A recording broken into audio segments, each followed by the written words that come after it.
퇴근하고 집에 돌아온 남성, 아들이 두 팔을 벌려서 자신을 꼭 안아주자 깜짝 놀랍니다. 다음 날에도 남성은 어색한 듯 멋쩍은 표정을 지으면서 발걸음을 옮깁니다. 셋째 날엔 어땠을까요? 현관에 들어설 때부터 미소를 띤 채 기대감을 감추지 못하는데요. 넷째 날, 또 다섯째 날이 되자 환하게 웃으면서 자신을 안아주는 아들의 등을 토닥입니다. 최근 여러 온라인 커뮤니티에서 화제가 된 이 영상은 아들인 김재원 씨가 지난해 SNS에 올린 건데요. 영상을 찍을 당시 하루하루 아버지 표정이 달라지는 걸 보고 신기하면서도 뭉클한 감정이 들었다고 합니다. 재원 씨는 요즘도 틈날 때마다 아버지와 어머니를 안아드린다면서 많은 사람이 영상을 보고 사랑하는 사람에게 마음을 표현했으면 좋겠다고 전했습니다. 네, 아버지와 아들의 관계요. 어떻게 생각하세요? 가까운 관계죠. 아주 가까운 관계인데 세상에서 제일 어색한 관계입니다. 아버지와 아들이요. 정말 어색하거든요. 저는 그런 어색한 관계가 둘이나 집에 있죠. 저희 집에 아이들이 지금은 둘 다 고등학생이지만 이 아이들이 아주 어릴 적에 어린이집을 다닐 때요. 제가 굉장히 무서워하는 상황이 발생했습니다. 보통은 아내가 아이들을 계속 케어하고 돌봐주고 있거든요. 그렇게 살아가고 있는데 가끔 아주 무슨 일이 있을 때 아내가 몇 시간 자리를 비워야 될 때가 있어요. 그럼 어린이집 다니는 아이들을 어떻게 해요? 그냥 두고 갈 수 없잖아요. 그럼 누가 봐야 됩니까? 제가 봐야죠. 제가 아이들을 봐야 되는데 그러면 아이들 돌보면서 제가 뭘 해야 됩니까? 같이 놀아주고 밥 먹이고 뭐 엄마 따라 해보는 거죠. 아 해봐. 뭐 비행기 날아간다 웅 하면서 뭐 이런 것도 하고 밥을 먹입니다. 그리고 화장실 가고 싶다 그러면 기저귀를 갈아줄 때도 있고 화장실 갔을 때 뒤처리를 해주기도 하고 뭐 그런 일들을 하죠. 그런데 이게 어렵냐? 어렵죠. 저한테는 어려운 일입니다. 근데 이것도 어려운데요. 더 어려운 거는 뭐냐면 이게 어색해요. 근데 문제는 뭐냐면 저만 어색한 게 아니라 우리 아이들도 어색해하는 게 보여요. 이 아빠랑 어떻게 놀아주지? 이 아빠랑 어떻게 함께 해줄까라는 그 고민이 아이들 얼굴에도 배어 있습니다. 그래서 제가 이런 생각 해봤어요. 엄마가 이제 우리 네 가족인데 남자 셋 여자 하나잖아요. 엄마가 없는 우리 가정은 마치 윤활유가 없는 기계와 같은 그런 곳이구나라는 생각이 들었어요. 그러니까 엄마가 없으면 계속 삑삑삑 소리 나고 결국에는 어디 망가질 것 같고 깨질 것 같고 뭐 그런 불안함이 있습니다. 아마 저희 집만 그러지는 않겠죠. 아들 많으신 분들, 아들이 있으신 분들은 아마 그런 경험이 있을지도 모릅니다. 제가 듣기로는 지난주에 우리 은송이가 아빠와 둘이 있었대요. 엄마, 여동생, 형아는 저기 좋은데 여행 가고 은송이가 아빠랑 있었대요. 제가 이 설교를 준비하는데 갑자기 은송이 생각나더라고요. 얼마나 불편했을까? 얼마나 힘이 들었을까? 근데 은송아 꼭 기억해야 돼. 아빠도 힘들었단다라는 걸 꼭 기억했으면 좋겠습니다. 오늘 영상을 보시면 그 불편한 관계가 등장을 하죠. 아빠와 아들이죠. 세상 어렵고 불편한데 그런데 그 아들이 일부러 한 것 같아요. 김재원 씨가. 제가 아는 그 김재원일까요? 유튜버. 방송인? 아무튼 그 김재원 씨가 청년이 아빠가 들어올 때마다 안아주는 거예요. 첫째 날 아빠 깜짝 놀래죠? 손사래를 치기도 하고 놀랍니다. 둘째 날 어색해해요. 셋째 날 되니까 아빠가 달라졌어요. 들어올 때 웃어요. 그리고 넷째 날 다섯째 날이 되니까 아들을 이렇게 같이 안아주고 토닥토닥 하게 됩니다. 결국에 아빠가 왜 이렇게 바뀌었어요? 그리고 둘의 관계가 왜 이렇게 바뀌었어요? 한 사람 아들이 수고하고 노력했을 때에 바뀌었다는 거죠. 그 아들이 그렇게 하는 게 쉬워요? 쉽지 않습니다. 사실은 헌신이거든요. 그 헌신이 있고 나서 관계가 부드러워질 수 있었습니다.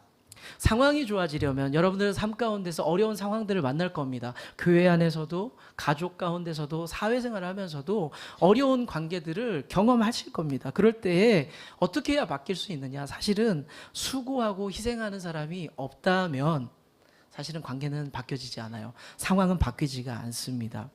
우리가 구약 성경을 보면은 초반부터 하나님과 우리와의 관계가 어때요? 좋았다가 바로 깨지죠. 성경은 그 깨어짐의 역사였습니다. 사실은 하나님과 관계가 깨졌고 하나님과 어색한 시간을 보냅니다. 그런데 그 갈라지고 깨져버린 그 관계, 하나님과의 불편한 그 관계가 어떻게 회복이 됐나요? 어떻게? 예수님께서 희생하고 헌신하고 힘들었지만 자신을 던졌어요. 그리고 나서 그 깨어진 관계가 회복되었습니다. 여러분들 믿으십니까? 그렇게 우리가 모두가 성도로 부름을 받고 하나님의 자녀가 됐습니다. 그런데 예수님께서 다 하셨으니까 끝났지 뭐가 아니라 우리에게도 성도요, 자녀요 라고 불리는 우리에게도 주어진 숙제가 있습니다. 그게 뭐냐면 어떻게 하면 예수님처럼 살 수 있을까입니다. 어떻게 하면 예수님처럼 살 수 있을까? 이게 되게 어렵고 부담스러운 말이에요. 어떻게 예수님처럼 내가 살 수 있을까? 오늘 성경에서 드러나고 있는 예수님의 모습, 예수님의 하신 말씀, 행동, 반응들을 보면서 우리가 한번 예수님처럼 살 수 있는 방법에 대한 고민을 잠깐 해봤으면 좋겠습니다. 우리가 부활주의를 지나면서 예수님 부활 그 이후의 사건들을 먼저 살펴봤어요. 그러다 보니까 우리가 누가복음 끝부분을 먼저 살펴봤죠. 그런데 우리가 다시 원래대로 돌아오도록 하겠습니다. 앞부분으로 돌아와서 그 부분을 연결해서 볼 텐데 기억나실지 모르겠어요. 부활주일 전에 어떤 메시지를 전했냐면 예수님께 급하게 달려오는 한 사람이 있었습니다. 그런데 그 사람의 이름은 야이로였고요. 직업은 회당장이라고 성경에서 기록을 하고 있습니다. 그런데 그 사람이 급하게 뛰어왔다는 것은 반가워서 그럴 수도 있지만 뭐가 있어서 급하게 뛰어왔을까요? 문제가 있었어요. 그 사람은. 그래서 뛰어와서 예수님께 말씀을 드리죠. 내게는 하나뿐이 없는 딸이 있는데 그 딸 12살 어린 딸이 죽게 되었습니다. 죽을 만큼 아픕니다. 좀 도와주십시오 라고 예수님께 매달리게 됩니다. 그리고 예수님께서 그 이야기를 듣고 나서 거절하셨나요? 아니요. 바로 수락을 하십니다. 내가 딸의 병을 고쳐주겠다. 같이 가자라고 가게 됩니다. 그런데 가는 길에 누구 한 사람을 만나죠? 혈루병에 오랜 병으로 고생한 한 여자를 만나서 그 여자와 주고받는 대화, 그 여자를 고쳐주는 시간만큼 지체됩니다. 자, 지난 부활주일 전까지 여기까지 나눴어요. 자, 이제 회당장 야이로의 집으로 다시 가야 될 거 아니에요. 가게 됩니다. 근데 출발하는데 한 사람이 또 뛰어옵니다. 예수님 곁으로. 그래서 쟤는 또 무슨 문제가 있나 봤더니 야이로가 아는 사람이에요. 우리 집에 일하는 사람인데 종이 왜 오지? 그랬더니 아이고 어르신 선생님 예수님 더 귀찮게 하지 마세요. 예수님 이제 안 데려와도 돼. 그래서 왜? 무슨 일인데? 라고 했더니 죄송한데 따님 돌아가셨어요. 이제 예수님 안 와도 돼요. 사실 문제가 있었지만 더 답답한 상황이 된 거죠. 자, 이제 이 상황 속에서 예수님은 어떻게 반응했고 사람들은 어떻게 반응했느냐, 이 모습을 보면서 우리가 예수님처럼 예수님 닮기 위해서 뭐를 해야 되는지, 어떻게 해야 되는지를 잠깐 살펴보기를 원합니다. 첫 번째로 우리는 문제 앞에서 예수님의 시선을 보면서 배워야 돼요. 문제 앞에서 예수님 뭘 보고 있느냐, 도대체 무엇을 보고 있느냐 볼 수 있어야 됩니다. 야이로의 딸이 죽었다라는 소식을 전하는 이 하인의 말을 한번 들어볼까요? 49절의 말씀인데 한번 같이 읽어보겠습니다. 시작.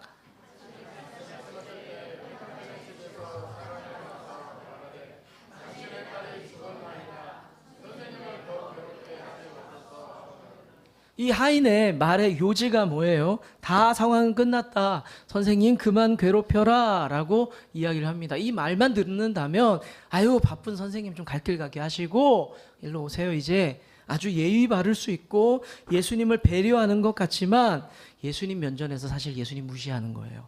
이 말이. 예수님 아무것도 할 게 없으니 이제는. 예수님은 이 상황 속에서 무능하니까 돌아가야 된다라고 이야기를 합니다.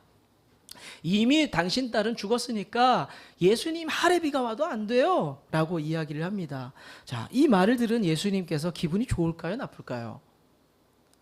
유쾌하지 않을 거예요. 얘가 무슨 얘기를 하는 걸까? 기분이 좋지 않습니다. 이 종이 계속 하는 얘기는 이거예요. 이제 예수님은 돌려보내고 우리가 해야 할 일이 있죠. 장례나 잘 치르고 손님 잘 모시고 이렇게 이야기를 합니다. 이 말을 쭉 듣고 있다 보니까 제가 이 글을 쭉 보는데 사실 요즘 말로 이렇게 사람 매기는 거예요. 뒤에서 사람 매기는 거. 예수님 이제 필요 없어요. 가시고 우리끼리 남은 일 합시다. 이렇게 이 얘기를 하고 있습니다. 제가 무엇을 좋아하느냐에 대한 궁금함이 우리 성도님들에게 좀 있어요. 제가 무슨 음식을 좋아하느냐. 이제 어떤 분들은 우리 목사님 어린이 스타일이다. 그래서 분식 좋아하고 짜장면, 떡볶이, 돼지갈비 뭐 이런 거 좋아한다 아는 분도 계신데 제가 좋아하는 음식 중에 또 하나가 있습니다. 오징어 볶음을 좋아해요.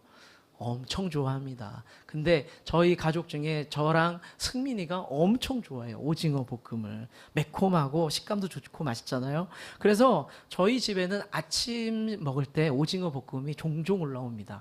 그래서 너무 비벼서 먹기도 하고 너무 좋아요.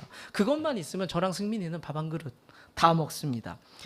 그런데 어느 날 무슨 이야기를 하다가 아내가 아침에 매번 밥을 차리는 게 귀찮을 수 있잖아요. 그 오징어 볶음 아침마다 하고 오뎅 볶고 뭐 이런 게 귀찮을 수 있잖아요. 그러다가 제가 한번 아내의 얘기를 그 얘기를 듣고 제가 이렇게 얘기를 했습니다. 그래? 다음에 내가 한번 해줄까? 라고 했더니 놀라운 반응이 나왔습니다. 우리 아이들이 손사래를 치면서 아빠 우리는 밥을 먹어야 합니다. 절대 그럴 수 없습니다. 라고 막 안 된다는 거예요. 그러면서 제가 그 말을 듣고 기분이 어땠을까요? 제 기분이 어땠을까요? 뭐지? 나를 무시하나? 이 반응이 뭐지? 이런 생각을 했습니다. 그런데 그 말을 듣고 아내가 옆에서 뭐라고 얘기했냐면 웃으면서 얘들아 엄마 처음에 시집 왔을 때 오징어 볶음 못했어. 아빠가 하는 거 보고 배운 거야. 라고 얘기를 하더라고요. 그래서 제가 흐뭇했죠. 그래서 사람은 늘 이렇게 증인이 있어야 돼. 옆에서 누군가 얘기해줘야 돼. 이런 마음이 들더라고요. 네. 우리 아이들은 제 아빠의 옛날 모습 모르잖아요. 아빠의 청년 때도 모르고 아빠의 어린 시절도 모른단 말이죠. 그래서 아내가 그 당시에 이야기를 해줬습니다. 그런데 그러니까 제가 그 얘기를 듣고 기분 좋았는데 금방 기분이 또 다운됐어요. 왜 그런지 아세요? 아내가 뒤이어서 이런 말을 합니다. 그치만 지금은 내가 훨씬 잘하지 라고 이야기를 하더라고요. 지금 야이로의 하인들이요 예수님의 능력을 잘 모르니까 죽음 앞에 서 있으니까 예수님의 능력을 무시하는 거예요. 옛날 일을 몰라요. 예수님께서 무슨 일을 하셨는지 어떤 능력이 있는 분인지를 몰라요. 그래서 포기합니다. 문제 앞에서. 딸은 죽었어요. 포기하시죠? 라고 이야기합니다. 이제 살릴 수 없어요. 살릴 수 없어요. 예수님 오시면 아픈 사람 고치는 거? 그래, 그건 예수님 할 수 있다고 믿을게요. 근데 죽은 사람 살리는 건요? 아유, 그건 아니에요. 라고 예수님을 제안합니다. 문제의 종류에 따라서 예수님의 능력을 제안했던 거죠. 그리고 제가 이 부분을 묵상하면서 가장 불편했던 게 뭐냐면요. 아플 때는요. 딸이 아플 때는 예수님을 쳐다봤어요. 내 딸을 고쳐줄 수 있다. 우리 주인님의 딸을 고쳐줄 수 있다라고 예수님을 쳐다봤는데 그런데 아이가 죽고 나니까 시선을 바꿉니다. 이건 안 돼. 자, 우리 준비나 합시다. 장례식. 이렇게 시선이 옮겨지게 됩니다. 문제의 크기에 따라서 예수님을 의지하는 믿음이 달라져 버린 겁니다. 사실 우리도 그렇지 않습니까? 어떤 문제 앞에서는 예수님께 기도해요. 그런데 어떤 문제 앞에서는 예수님이 아니라 다른 것들을 의지하기 시작합니다. 이 문제는 그래, 내 잔고부터 열어볼까? 통장부터 열어보자. 내 통장이 해결해 줄 수 있는 능력이 될 거야. 이 문제는 우리 어머님이 해결해 줄 수 있을 것 같은데 엄마한테 전화 좀 해볼까? 우리가 문제에 따라서 예수님을 의지했다가 안 했다가 이렇게 바뀌기도 합니다. 내 경험을 의지하기도 하고 계속 시선을 바꿔가요. 시선을 바꿔가요. 예수님이 오늘 이 본문을 통해서 저와 여러분들에게 던지는 도전이 뭔지 아세요? 너희들 문제의 상황이 바뀌어도 나만 봤으면 좋겠다는 거예요. 죽음과 같은 극한 상황이 올지라도 오늘 보았던 것처럼 나를 봤으면 좋겠다. 나를 의지했으면 좋겠다라고 오늘 성경은 말씀을 하고 있습니다. 예수님 어떻게 하셨어요? 근데 그 뒤에 죽었으니까 딸이 죽었으니까 미안하다. 나도 그것까지는 어떻게 못하겠다야 하면서 손을 털면서 돌아섰을까요? 그런데 그렇지 않았죠. 예수님께서는 가던 길을 그대로 갑니다. 누구를 만나러? 그 딸아이를 만나러 가시게 됩니다. 그리고 죽은 아이를 저도 믿음이 없어요. 죽은 아이 앞에 서게 되죠. 그랬을 때 예수님께서 그 아이 앞에 서서 이렇게 말씀하십니다. 아이야, 일어나라 라고 선포를 하시죠. 예수님께서는요, 무슨 문제가 생기잖아요. 어려움이 생기잖아요. 그 어려움의 경중이나 현실의 문제를 분석하는 것이 아니라 예수님 그런 생각을 늘 하세요. 하나님의 뜻이 이 안에 있을 거야 라는 생각을 하세요. 그래서 자신이 할 수 있는 것들을 해내셨어요. 예수님들. 하나님의 뜻이 그 안에 있다라고 믿었기 때문에. 그래서 사람들이 아이가 죽었습니다라고 표현을 했잖아요.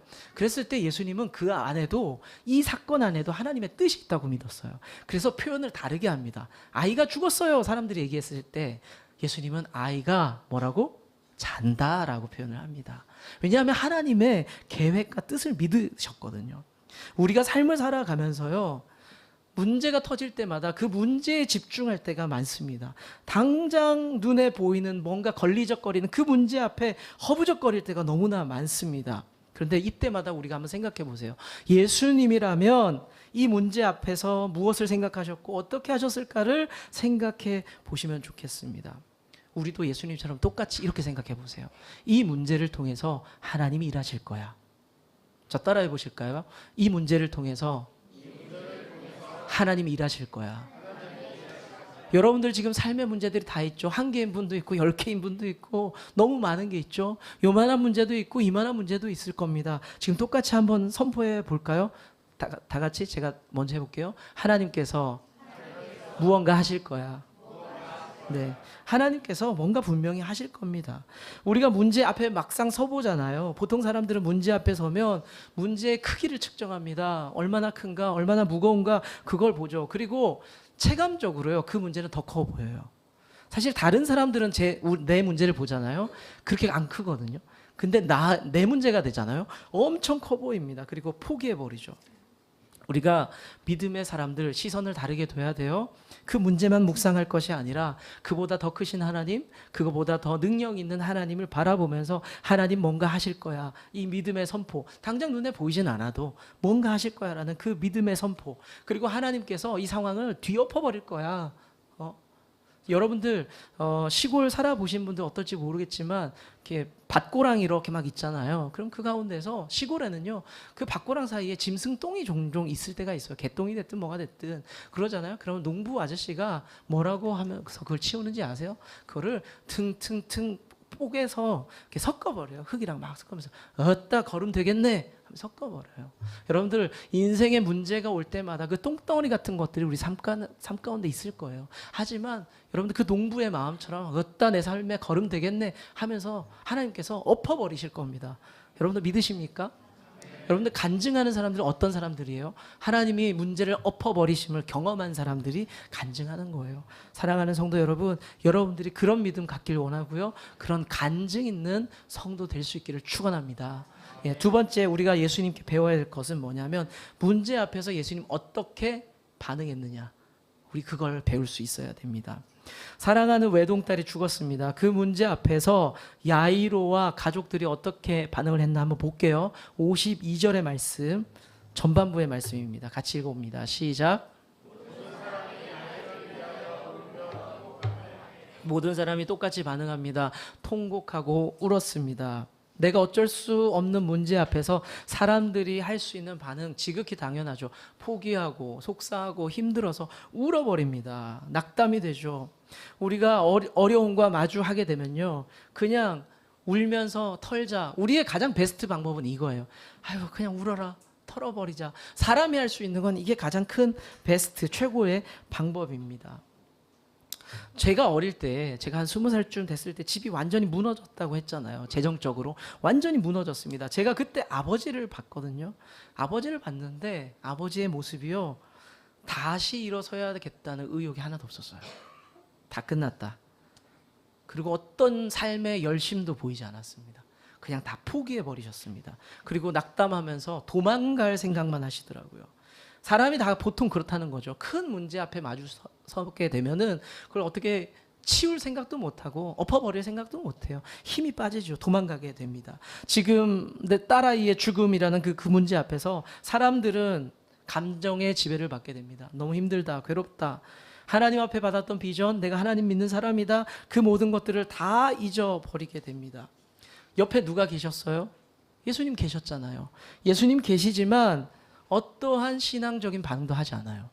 여러분들 예수님 믿으시죠? 네. 한 10명밖에 안 믿어요? 이게 너무 당황스러운데. 네, 어려운 질문한 거 아닙니다. 여러분들 예수님 믿으시죠? 그러면 여러분들 안에 예수님 계시다는 거거든요. 근데 여러분들 안에 예수님 계신데도 지금 이 야이로의 가정처럼 똑같이 반응해요. 예수님 옆에 계신데 이 사람들 울고 낭망하고 다 포기해버려요. 우리 삶 가운데 우리 안에 예수님 계신데도 큰 어려움을 만나잖아요. 다 포기하고 다 던져버려요. 우리가 이 가정과 다를 게 없다는 거죠. 아플 때는 예수님 앞에 매달렸는데 이제 죽음이라는 상황 앞에서는 기대가 사라지게 됩니다. 문제를 만났을 때 예수님 앞에 우리는 마치 예수님 계시지 않는 것처럼 그렇게 생각하고 행동할 때가 많습니다.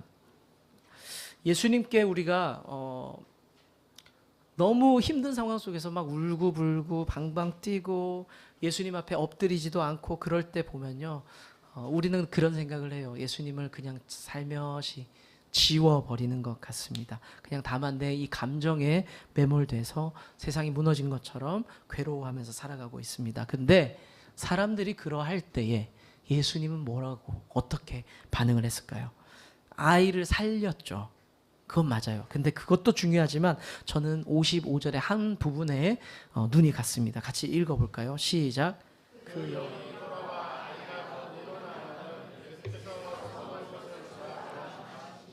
예수님께서 아이를 살리십니다. 놀랍죠? 이때 사람들이 할렐루야 하면서 환호성을 칠 수 있습니다. 그런데 제가 집중한 것은 그 뒷부분입니다. 아이가 일어났더니 예수님께서 사람들에게 말씀하십니다. 음식 좀 갖고 와서 얘를 먹여줘라 라고 이야기합니다. 문제 앞에서 사람들이 다 이성을 놓았습니다. 예수님께서는 근데 이때 오히려 이성적으로 행동하세요. 무슨 말씀이냐?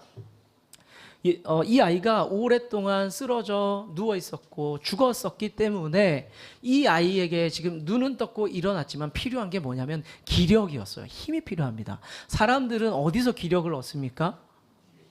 네? 음식이죠. 예. 제가 이 얘기를 어디선가 물었더니 학생들 집회였는데 여러분들 어디서 힘을 얻어요? 라고 했더니 돈. 그리고 아니 그거 말고요. 구독자 수. 이런 얘기를 하더라고요. 그래서 이게 우리는 사람은요 먹어야 힘이 나잖아요. 먹어야. 그래서 예수님께서 아주 지극히 당연하고 이성적으로 반응을 합니다. 이 아이가 힘을 낼 수 있도록 도와주라 말씀하시면서 음식을 주라고 해요. 아주 기본적이고 이성적인 조언이죠. 신앙은요 신비의 영역이 맞고 기적의 영역이 맞습니다. 오늘 사건의 기적은 뭐예요? 죽었던 아이가 살아난 거죠. 기독교의 신비 맞아요. 기독교의 능력입니다. 그런데 우리가 이거를 간과해서는 안 돼요. 기독교는 굉장히 상식적이고 이성적인 반응을 해줘야 돼요. 야고보서도 이야기를 해요. 아프고 힘들고 배고픈 자들에게 먹을 것을 주고 옷을 주라고 이야기를 합니다. 상식적인 반응들, 행동을 해주라는 거예요. 기독교가 잃어버린 게 이거예요. 상식과 이성을 잃어버렸어요. 예수님 그것에 대해서 어쩌면 굉장히 책망할 수 있다는 거죠. 내 교회가 굉장히 커지고 있어요.